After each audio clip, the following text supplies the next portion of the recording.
All right, we learned a lot of stuff today, that some states do have legislation banning certain high-capacity weapons, but Ohio is not one of them. It does follow federal guidelines, which are stringent, but we found you can get around them.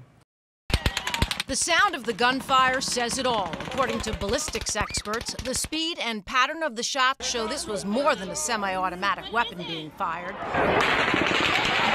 So we wanted to verify what laws govern high-capacity weapons in Ohio. We spoke with Suzanne Dubkowski of the Bureau of Alcohol, Tobacco, and Firearms, Jonathan Fulkerson, Deputy Chief Counsel at the Ohio Attorney General's Office, and Mark Tricano from the Jack Casino. Fulkerson, who is seen here at an Ohioans for Concealed Carry event, told us that under the National Firearms Act, enacted in 1934, anybody can buy a fully automatic weapon here as long as they comply with federal law.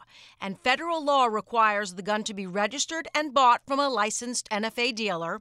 You have to pay a $200 transfer tax in addition to the cost of the gun and go through a background check. And it does entail sending in your fingerprints and a photo, as well as filling out a questionnaire about your history.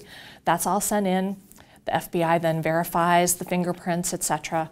We also learned you can only purchase automatic weapons made prior to 1986. Anything that was made after that date can only be purchased by law enforcement and military. Unless you're an NFA dealer and a police or military agency okays it. But people can get around the NFA rules with legal add-ons like these that can mimic automatic weapons by firing hundreds of rounds per minute.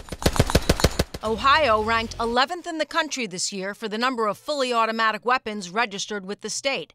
That number's nearly doubled since 2000. Private businesses like the Jack Casino in Cleveland can set their own rules as long as they're posted. And that's verified. But an Ohio law that went into effect in March does allow people with concealed carry licenses to keep their weapons locked in their vehicle, even if a business bans them.